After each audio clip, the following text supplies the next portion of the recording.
재밌어서 하나 골라왔어요. 몇 년도? 지하철 처음 만들기 시작한 게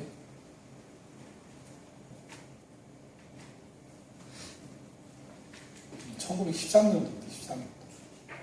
우리가 한일합방 나가게 되던 지하철 만들고 있었어요. 근데 왜 아르헨티나가 망가졌을까요? 세계 8대 부국 중에 하나라고 했던 아르헨티나가 망가졌어요. 우리 조상은 뭐하고 있었는지 모르겠어요. 이런 거 보면 말이죠. 지하철 만들고 있는데 참. 그래서 아르헨티나에서 2013년에 큰 행사를 했어요. 100주년. 지하철 100주년. 그때 가져온 자료입니다.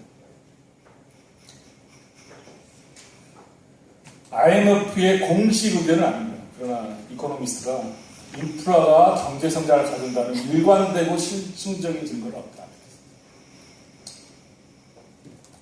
아까 설명한 대로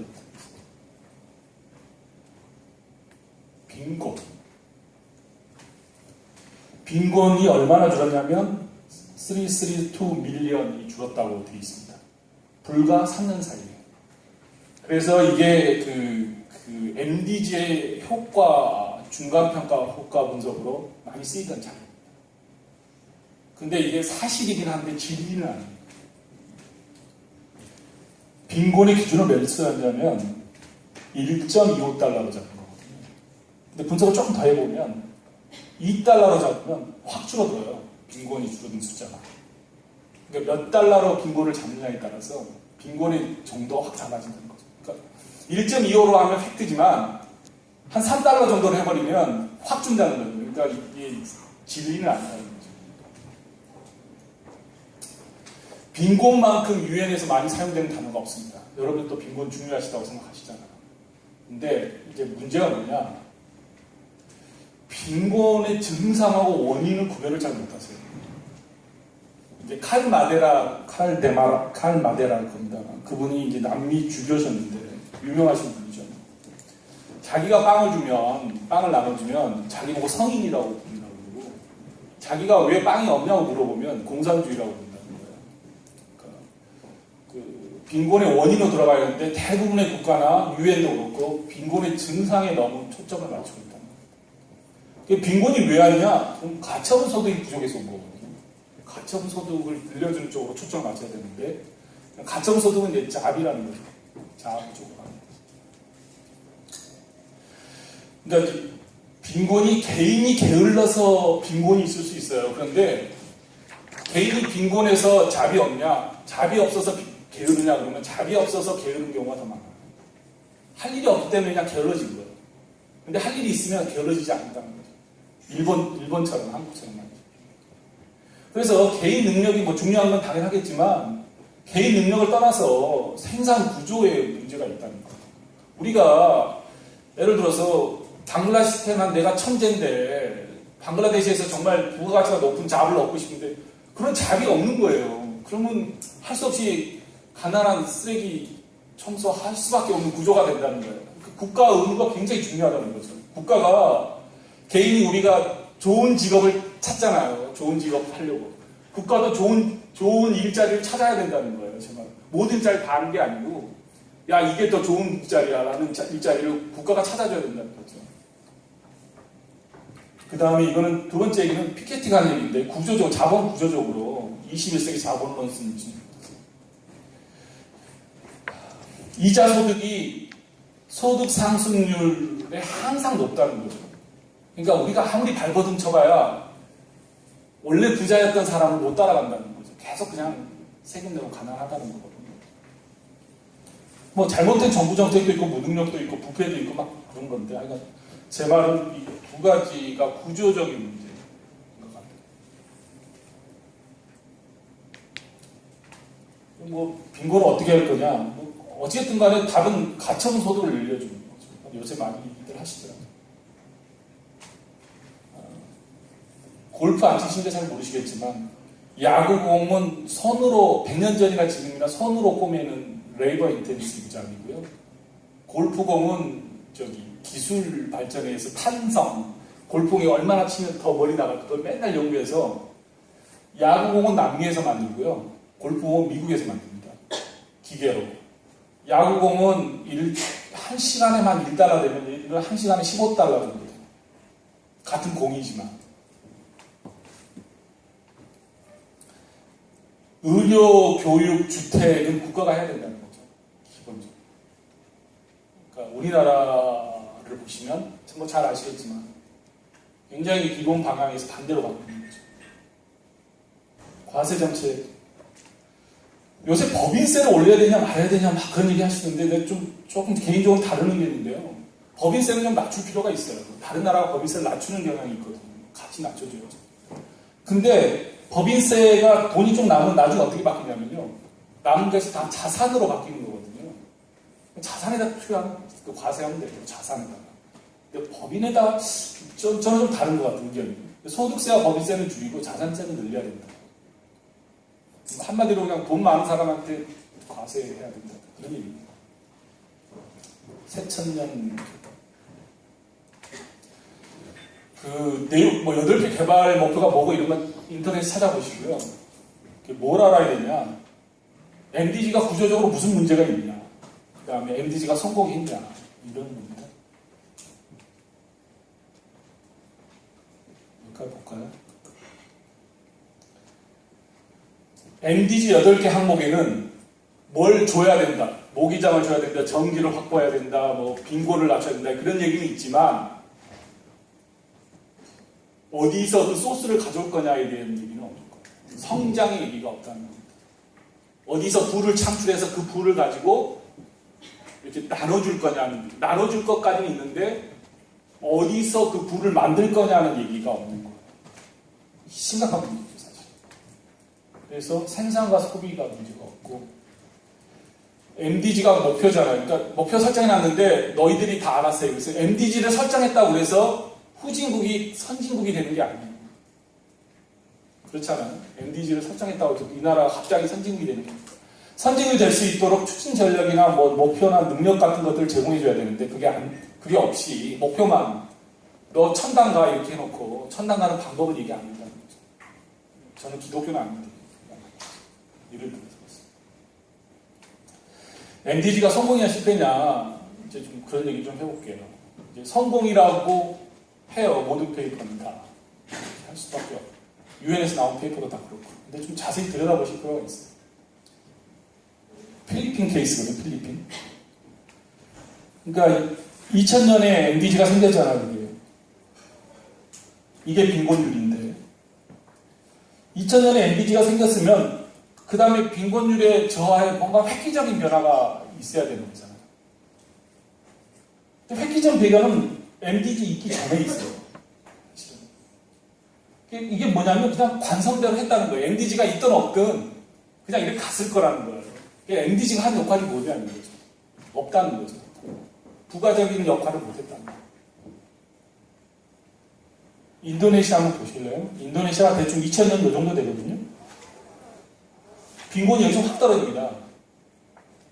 근데 이 빈곤이 떨어지려면 그 행위를 어디서 해야 되냐면 여기서 해야 돼요. 2000년 전에. 그러고 나서는 플랫해요, 그냥. 그래서 MDG가 무슨 역할을 했냐.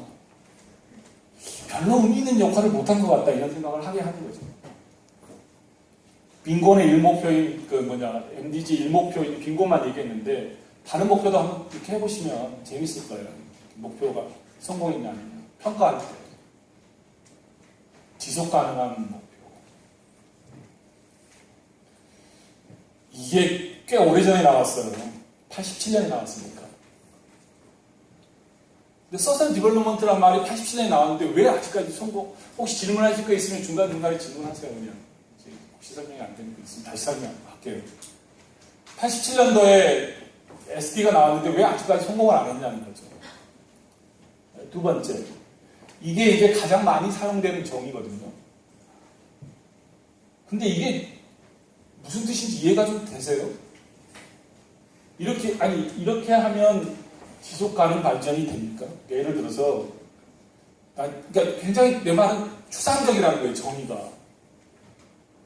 그래서 조금 더 깊이 이해할 필요가 있다.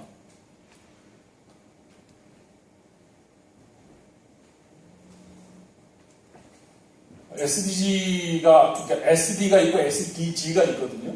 목표죠. 목표인데 17개 정도로 되어 있습니다. 그 다음에 이 정도, 그러니까 17개의 목표가 뭔지, 그럼 정확하게 SD의 의미가 뭔지, 그럼 SD의 핵심 프레임이 뭔지, 그럼 SDG가 갖는 한계가 뭘까, 이런 생각들을 좀 미리 해보실 필요가 있다는 거죠.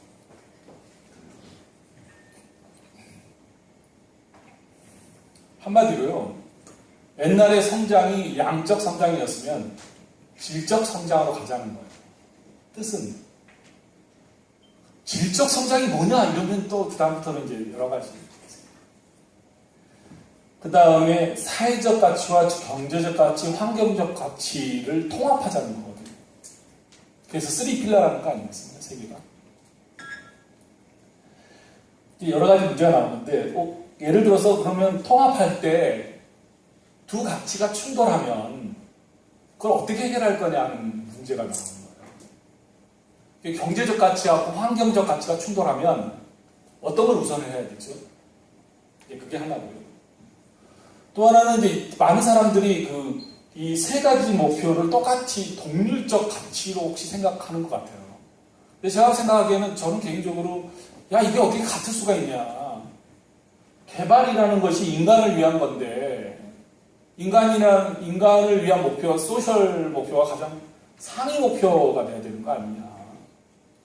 그리고 경제는 아무리 잘해도 수단적인 목표고 환경이 아무리 중요해도 인간만큼 중요해요.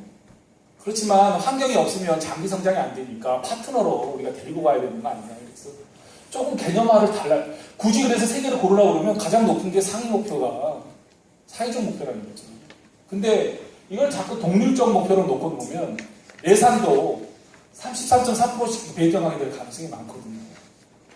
이런 얘기입니다. 그래서 조금 개념적으로 세 필러가 중요하긴 하지만 동일 가치가 아니고 우리가 질적 성장으로 가야 되고 질적 성장으로 가기 위해서는 뭐를 해야 되는지 이런 얘기를 프레임에서 해야 된다.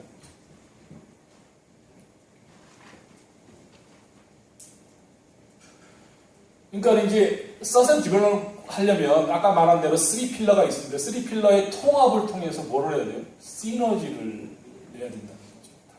그래서 시너지란 말이 추가적인 부가가치를 얘기하는 거잖아요.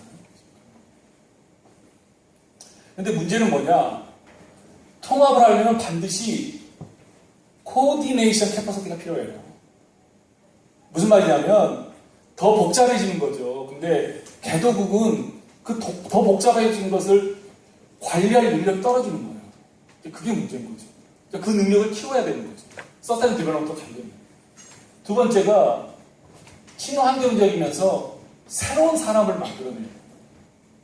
새로운 산업으로 새로운 걸 우리는 모르죠. 무인차도 될 수도 있고 뭐가 될 수도 있는데 그런 고민들을 끝없이 해야만이 가능합니다. 그게 질적 성장이라는 거죠.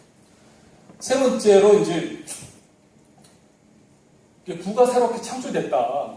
그럼 나눠 가져야 된다는 거예요. 나눠 가지 않고 소수한테 부가 집중하기 시작하면 서스테너블을 하지 못하다.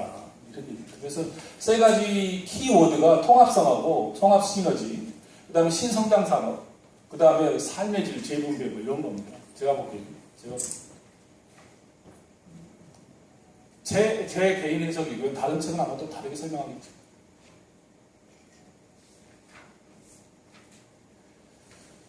(17개) 초안이 나와 있습니다. 그래서 9월달에 어답션 할 건데요. 어답션 조금 저는 비판적입니다. 그 이유가 있는데 MDG의 업그레이드 버전이에요. 8개 목표인데 빠진 거 다 모아가지고 딱 17개 만든 거예요. 17개 하면 병렬적으로 1번 목표, 2번 목표가 어떤 게 중요하다는 아무 설명이 없는 거죠. 1번과 2번이 충돌하면 어떻게 되는 거예요? 설명이 없는 거예요. 그럼 1번부터 11번까지 다 동률적 가치냐? 그에 대한 설명도 없습니다. 그러면 통합성이 없잖아요. 17개 중에 통합적인 무슨 코디네이팅 캐퍼시티나 시너지나 이런 게 없잖아.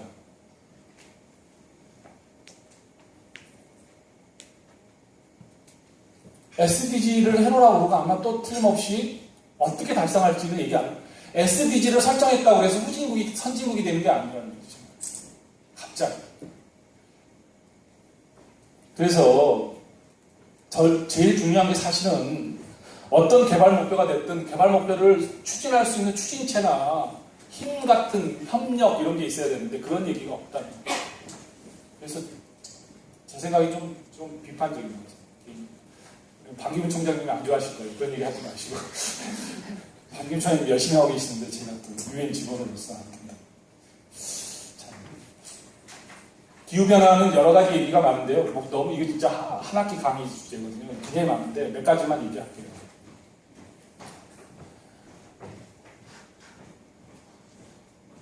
이제 선진국하고 개발도상하고 싸우고 있는 거잖아요. 그러니까 문제 딱 하나라는 거죠. 누가 돈 많이 낼 거냐. 후진국은 선진국 너희들이 오염시켰으니까 너희가 내 이런 얘기고, 선진국은 후진국 너희들도 지금 벌써 오염 많이 하고 있어. 우리 같이 내자 이런 얘기거든요. 돈 문제니까. 안엑스 한번 얘기해볼까요? 기후협약 부속서라는 게 있거든요. 1992년에 이제 기후협약이 만들어졌는데 거기에 안엑스 1하고 넌 안엑스 1이 있습니다. 저희는 넌 안엑스 1에 속해 있거든요. 그 말은 무슨 말이냐면 의무가 없다는 겁니다. 근데 안엑스에 속한 국가들은 의무가 있다는 거죠. 그래서 한국의 외교단의 전략은 앞으로의 미래, 그러니까 이런 기후협약 가면 조용히 있자는 거예요. 발언도 하지 말고 가능하면 조용히 있으면 우리는 계속 개도국 그룹에 속해 있으니까 의무를 면제받을 수 있을 거야. 이런 생각하는 건데 이게 개도국이냐의 역으로 나눈 게 아니거든요. 넌 안엑스 파티에 누가 속해 있냐면 멕시코, 싱가포르, 이스라엘, 사우디, 카우디, 칠레 이런 나라가 속해 있어요. 이 나라가 개도국이에요. 아니잖아요. 넌 안엑스 1과 넌 안엑스 1의 구별은 역사적으로 책임이 있냐 없냐로 남았어요. 역사적으로 책임 있는 그룹은 해라. 그렇지만 싱가포르 같은 데는 역사적으로 책임이 없다는 거죠. 우리 잘 살지만 넌 안엑스에 속했던 거거든요. 이제 올해 12월 달에 파리에 살 건데 그때는 좀 바뀔 수 있을 겁니다. 근데 하여간 좀 이해를 충분히 하실 필요가 있다는 거예요. 기후협약에 대해서 공부하시는 분들은.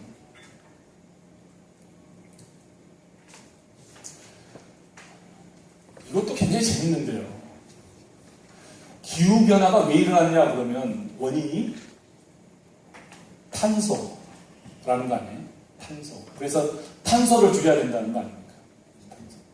근데 탄소가 어디서 오죠? 주요 이론은 유엔의 공식 입자는 인간의 행위로부터 온다는 거예요. 유엔 공식. 그거에 대해서 많은 반론이 있습니다. 지구의 자연적인 변화에 의해서 탄소가 된 거라든지 아니면 여러 가지 다른 원인에 의해서 탄소가 발생했다. 그래서 화산이 폭발하면 탄소가 나오는데 그게 인간의 행위에 한 것보다 훨씬 많다고 이런 얘기를 하는 거거든요. 그렇다면 기후변화는 증상이잖아요. 이제 발생한 거잖아요. 근데 그 원인은 뭐냐면 경제 행위로부터 왔다는 거거든요. 경제 행위. 그런데 조치는 환경에다 드립다 한다는 거예요. 환경적 조치를 한다는 거예요. 경제 조치를 해야 되는데. 비록 기후변화가 증상으로 환경적 문제로 보이지만 실제로는 경제 문제인데 그거를 환경적 접근을 해서 유엔도 유엔 인바이러먼트 프로그램한테 힘을 실어주고 있다는 거죠. 해결이 안 된다는 생각은.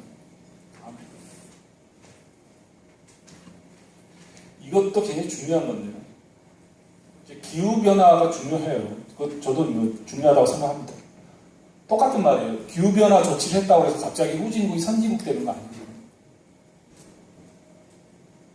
그 다음에 기후변화의 조치들은 전부 다 고급 기술들입니다. 그래서 고급 기술을 쓸수록 일자리는 줄어들 거다.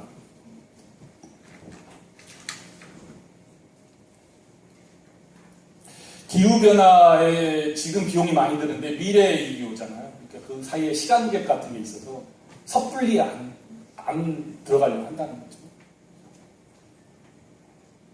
혁신 얘기 좀 해볼까요? 혁신이 굉장히 중요합니다. 실제로. 그래서 사실 좀 뽑았는데 벤 버네키가 가장 중요한 결정 요소다. 이렇게 얘기를 했습니다. 참 이렇게 멋있는 말을 어떻게 만드는지 잘 모르겠어요. 조셉 슈퍼트가 우편마차를 아무리 늘린다고 해서 기차의 시대가 오지 않는다. 참 멋있죠, 말. 로버트 서로우 교수 경제분석을 해봤더니 혁신에서 노동 자본 투입보다 혁신에서 오는 기여도가 훨씬 높더라, 이런 얘기입니다. 혁신의 뜻이 뭐냐? 사전에서는 전에 없던 새로운 것, 이런 뜻입니다. 다시 이거를 좀 더 해석해서 정의하실 분, 혁신이 뭐죠? 혁신해야 된다고 그러잖아요. 혁신적 기술, 혁신.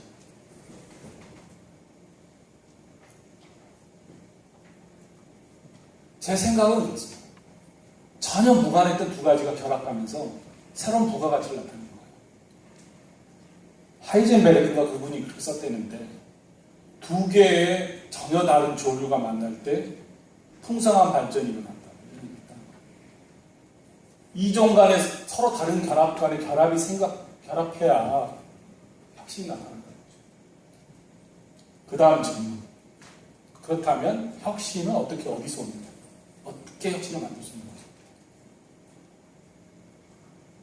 투자를 증대하면 혁신이 발생하나요? 그럴 가능성은 높지만 반드시 그런 건 또 아니죠. 그게 100%라면 투자만 높이면 되는 거예요. 혁신이 나오니까. 근데 그렇게 되지 않습니다. 제가 생각하는 혁신은 이런 겁니다. 공공재적 지식이 굉장히 활성화돼야 돼요. 공공재적 지식의 융합이 서로 왔다 갔다가. 근데 그것이 가장 발생하기 쉬운 장소가 어디냐면 도시적인 환경입니다. 도시 같은 거라는 거죠. 꼭 도시만 얘기하는 건 아니에요. 조그만 밸리도 하여간 뭐 그런 도시적인 성격을 가진 환경이면 혁신이 발생할 가능성이 높다는 거죠. 그래서 인위적으로 아니라 자연적으로 발생한다는 거예요. 혁신. 도시적 환경의 특징이 몇 가지 있는데 서로 가까운 거리에 있어야 되죠. 직업이 다양해야 돼요. 다양해야 결합할 거 아니겠습니까? 그 다음에 직업이 분화돼야 되고 그래서 시너지 결합이 가능해요.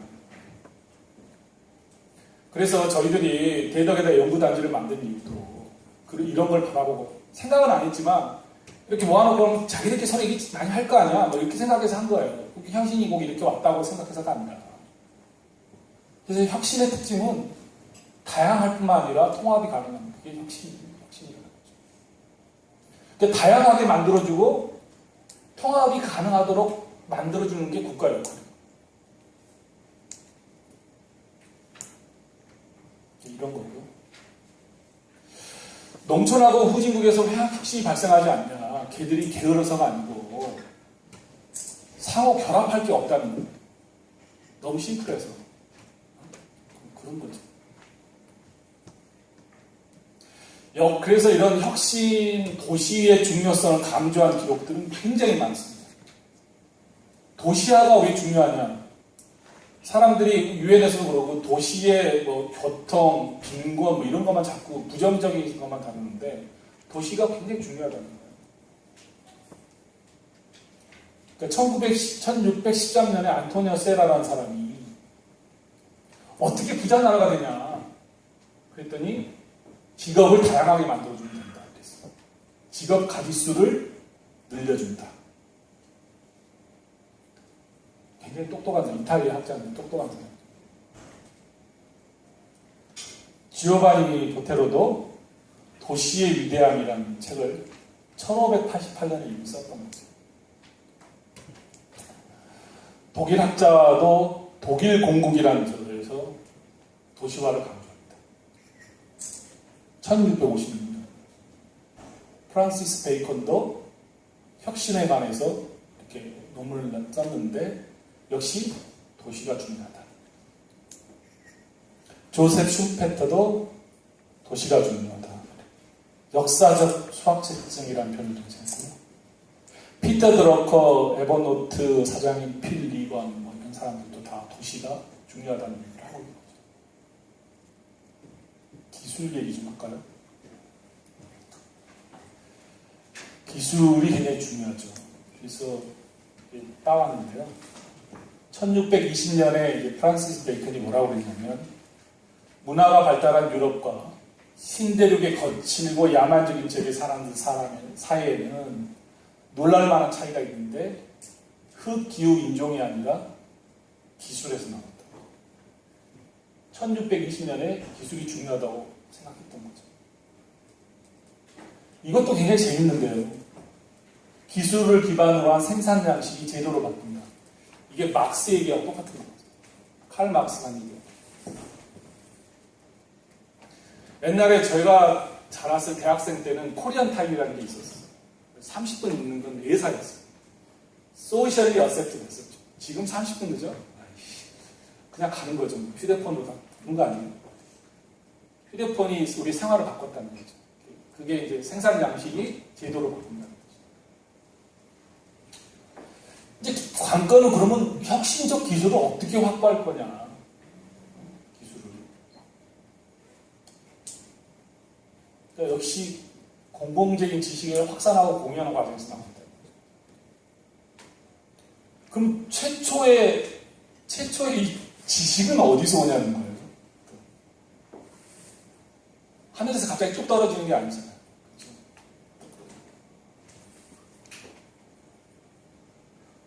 그렇죠? 기술을 창출하는 방법은 몇 가지가 있는지 크게 세 가지인 것 같아요. 제가 보기에는. 첫 번째가 모방이었어요. 우리가 일본 그 백효 와서 좀 더 낮게 개발한 거죠. 그래서 일본이 없었으면 우리는 예를 들어서 못 가졌어요. 미국이 없었으면 그걸 못 가졌을 수도 있어요. 옛날에는 리서치 앤 디벨롭먼트라는 게 굉장히 중요했는데요. 지금은 커넥트 앤 디벨롭먼트가 좀 더 중요해지고 있습니다. 무슨 차이냐? 연구 개발은 연구 투자 비용이 이제 너무 늘어나서 혼자는 못한답니다. 그러니 기존에 있는 기술들을 결합해서 시너지를 내자. 예를 들어서 한국의 기아차인 티볼라가 포스코랑 결합한 최초의 사입니다. 그래서 차의 무게를 확 줄인 거죠. 강판. 그래가지고 차가 무게가 줄으니까 에너지 효율성이 늘어나고 또 가벼워지고 그러면서도 더 튼튼한 차를 만든다. 그렇게 소개했더라고요. 저 티볼라 타보진 않았었는데 티볼라가 르노의 리오렐이라는 차. 뭐 그런 겁니다. 세 번째가 이제 아까 말씀드린 대로 연구개발 투자를 많이 하면 그럴 가능성은 높아져요. 그거는 맞습니다. 근데 모방 얘기만 좀 하고 싶어요. 모방은 카피랑은 좀 다른 개념. 해석이 쉽지는 않은데 영국이 굉장히 후진국이었거든요. 옛날에 영국으로 유배 보내고 그랬잖아요. 로마 시대 때. 영국으로. 그 기틀을 언제 만드냐면 영국 헨리 7세 때 만든 거예요. 1485년에. 그 당시 산업이라는 것이 양모직 산업이었거든요. 옛날에는 영국이 양모 원자재를 수출했던 거예요. 벨기에 그런 지역에. 그리고 고급화된 모직옷을 수입했던 거죠. 그거를 바꾼 겁니다. 수출해서 고급 제품을 만드는 쪽으로. 근데 어떻게 모방을 했냐? 그 선진국에서 기술자 데려온 거예요. 생산 단지도 확보해주고 세제도 혜택을 주고 있습니다. 지금 한국과 똑같아요. 유시산업 보호를 위해서 법으로 제정해가지고 양모직 산업을 보호해준 거예요. 그래서 모방이 굉장히 중요하다라는 얘기 좀 하고 싶습니다. 특허 소유자의 개인 이름이 사라지고 요새는 조직 이름으로 등록되고 있어요. 비용이 너무 커지고 복잡해졌다는 거죠. 그래서 이제 아까 말씀드린 대로 기존 기술하고 기존 산업의 결합을 통해서 시너지를 내려고 한다는 거예요. 정부 역할은 뭐냐? 연구 개발에 투자해 주는 것도 중요하겠지만 기존의 산업들이나 기업들이 잘 결합할 수 있도록 도와주는 것도 굉장히 중요하다.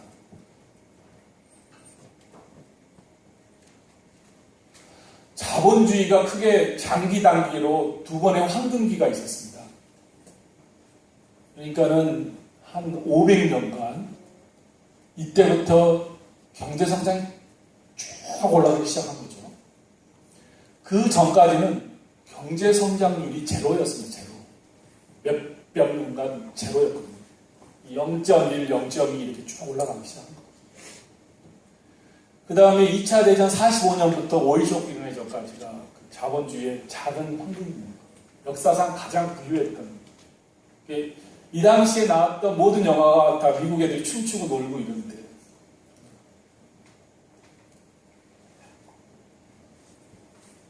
영국의 맥밀런 총리가 이렇게 좋았던 때는 없었다. 이해했습니다. 근데 이 사람들이 한 500년간 어떻게 경제성장 정책을 썼을까요? 이런 얘기입니다. 다 공통의 주제가 있다는 거죠. 공통의 정책 방법론이 있다는 거죠. 한국학이 한 거하고 똑같습니다. 한국이 한 거하고. 수학 체증형을 썼다는 거죠. 수학 체증형은 이런 겁니다. 하면 할수록 그러니까 규모의 경제를 만들자는 거예요. 그럼 생산비 단가가 떨어지잖아요. 신기술이 수학 체증형 결합하고 결합돼도 이게 신기술이 수학 체감으로 바뀌어버리면 하고 결합되면 더 망가집니다. 기술이 망가지는 것을 가속화시킨다는 거죠. 그다음에 국가 조직력과 동원 능력이 필요하다는 거고. 제조업이 중요한 건 너무 많거든. 교육훈련이 반드시 산업하고 일자리에 연결돼야 된다는 거죠. 관광용의 산업도로였다는 거. 가트가 굉장히 도와줬습니다. 실제로 가트가 굉장히 많이 도와줬어요. 수학체증이 왜 중요하냐? 아담 스미스가 그랬는데 신기술이 없어도 생산비를 낮춰준다는 거예요. 그래서 수학체증이 중요하다는 거죠. 또 하나 중요한 건 수학체증이 돼서 규모의 경제가 되면 노동의 분업화, 아까 말씀드린 대로 직업의 가짓수가 늘어나고 시너지와 혁신이 발생하기 시작한다는 거예요.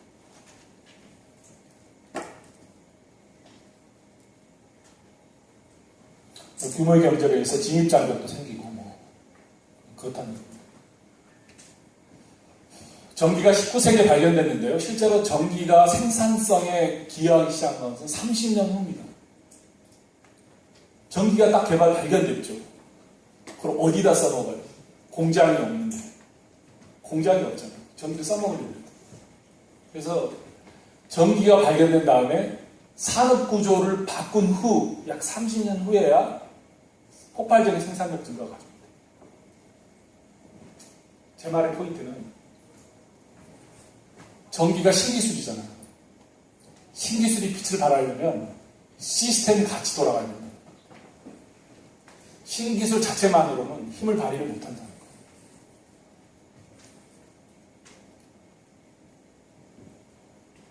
한번 보시죠. 배 엔진도 좋아지고 GPS 기반 어군 탐지기를 쓰면 물고기를 쉽게 잡을 수 있어서 단기간 수익은 확 늘어나요. 근데 어류가 멸종되잖아요. 농사를 짓기 시작하면 좋은 경작지부터 씁니다. 자꾸 하면 나쁜 경작지로 옮겨가면 생산성이 생산도도 낮아지고 생산비도 높아지죠.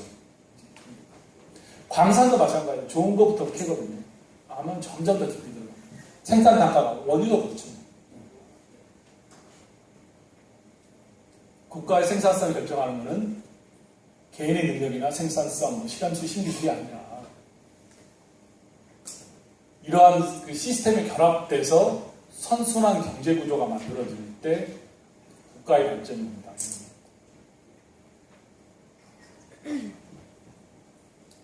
이거 지금 잘못됐다. 이거는 깨졌네요. 미국 돈 좋아하시죠? 저도 좋아합니다.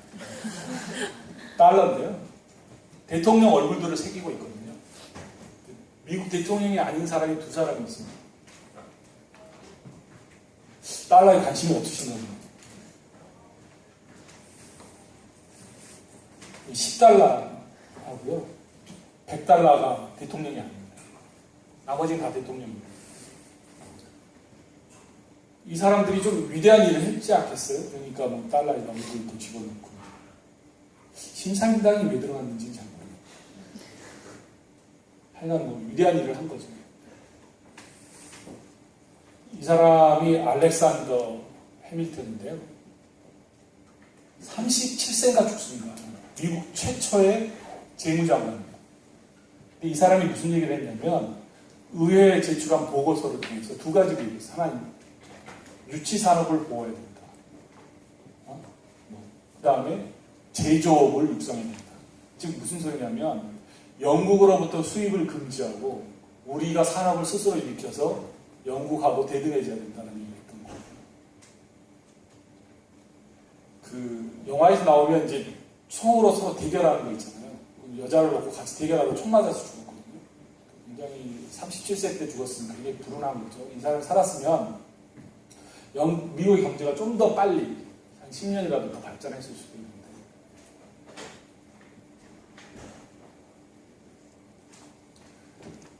프랑스하고 영국이 어느 나라가 보호무역주의 국가일 것 같냐.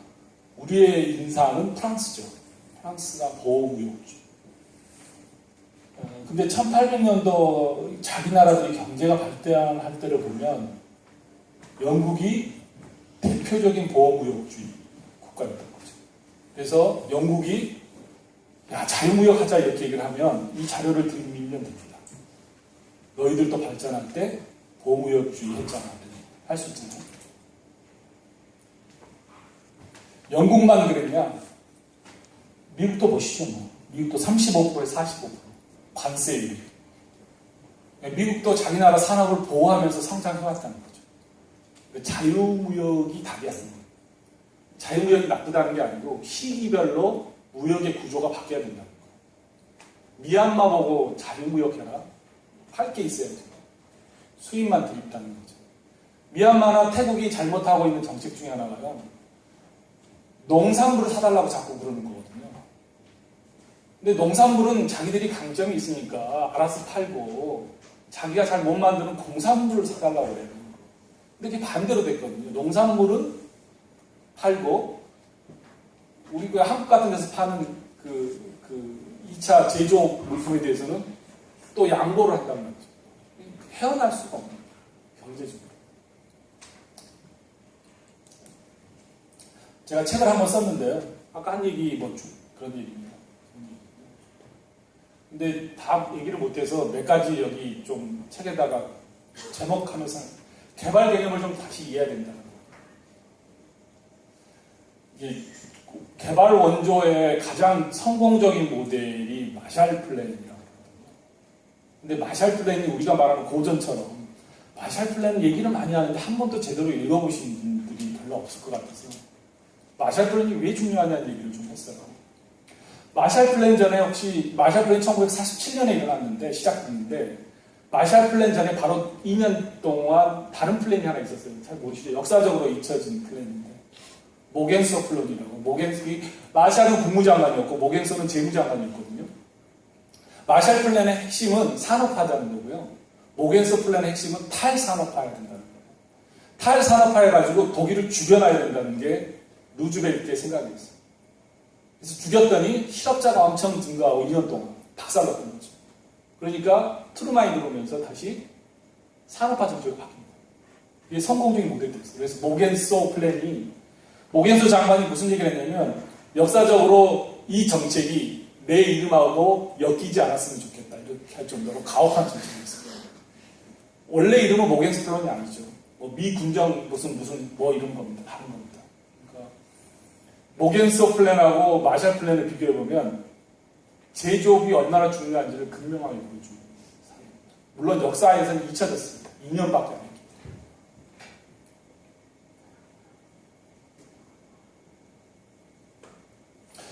아까도 말씀드렸지만 이제 기술이 바뀌고 있거든요. 특히 자동화 그런 것 때문에 직장.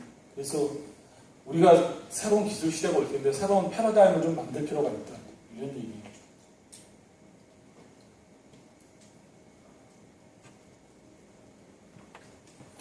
개발 원조 효과가 왜 낮으냐 이런 얘기를 좀 했어요. 구조적으로 왜 낮냐. 한국 얘기 좀 했고요. 우리나라가 이제 이제 50대, 60대 리타이어 하시잖아요. 근데 굉장히 훌륭하신 분들이 많은데 그 두뇌를 못 쓰고 있거든요. 그 두뇌를 좀 쓰는 방식에 대한 제안을 좀 했습니다. 개발을 하고 싶은 사람들이 어떤 능력을 가져야 되냐라는 얘기를 좀 했어요. 어떤 자질이, 어떤 능력이 필요하냐. 새마을운동. 새마을운동에 대해서 좀 했습니다. 써달라고 했어요. 새마을운동을 코이카에서 열심히 하고 있어요. 우리 박근혜 정부 밑에서 열심히 하고 있는데 새마을운동이 첫 번째, 그러니까 새마을운동에서 이해해야 되는 게 새마을운동이 다른 농촌, 다른 나라 많은 농촌 개발하고 어떻게 다른 거예요? 왜 새마을운동을 성공했다고 하는 거죠? 이런 거. 새마을운동은 단순한 우물 파기 사업이 아니에요. 회관 짓고 이런 사업이 아니에요. 조금 다른 게 있었어요. 이게 뭐냐면 도시하고 농촌을 결합한 거예요. 그래서 어류 같은 게 금방 상하잖아요. 근데 중간 집화장 같은 걸 만들어준 거죠. 그래서 도시와 농촌을 결합한, 그래야 부가 창출될 거예요. 언제까지 시멘트만 줄 수는 없잖아요. 새마을운동이 그러면 성공적이라고 치죠. 성공적이라고 반대 의견도 많으니까. 저는 성공이라고 생각합니다. 근데 성공했는데 국제사회에 팔아야 돼요. 세일즈 상품이다 이렇게 생각해보죠.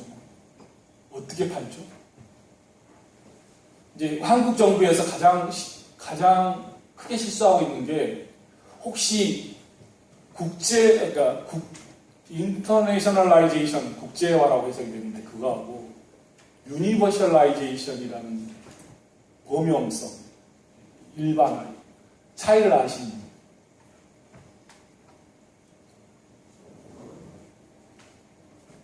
국제화와 일반화. 뭐 편하게 의견이 있으시면. 국제화는 이런 거고 쉽게 얘기하면 국제적으로 기준이 이미 있는데 한국이 그 국제 기준에 맞춰가자는 거예요. 우리의 낙후된 금융 스탠다드를 국제화 수준으로 맞춰가자는 거죠. 그래서 국제화하자는 거예요. 국제적 기준에 맞춰가자. 범용성은 우리가 갖고 있는 기준이 다른 나라에 받아들여질 수 있도록 일반화하자는 거예요. 새마을운동은 우리나라 건데 일반화가 필요하거든요. 다른 나라에서 쉽게 받아들일 수 있도록.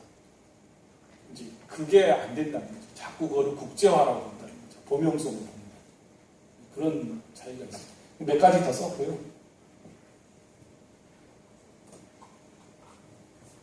NGO. 혹시 NGO에서 활동할 있으신가요? NGO가 중요하죠. 저도 어그리합니다. 근데 왜 NGO가 효과가 있나? 효과가 있다. 대부분 다 효과가 있다고 생각 안 하시나요? 다들 부정적이신가요, NGO에? NGO가 굉장히 중요한 역할을 하잖아요. 풀뿌리 민주주의가 여러 가지 틈새에서 많이 도와요. NGO가 굉장히 중요하죠. 근데 이제 NGO가 구조적으로 문제가 있다는 얘기를 좀 했어요. 중요한 건 당연하고. 뭐가 문제가 있을까요, NGO? NGO에서 활동하실 생각들이 전혀 없으신, 전부 다 정부 부처 공무원으로 가시겠어요. 잘 안 들려요. 뭐라고요? 그것도 한 방법, 그것도 한 이유예요.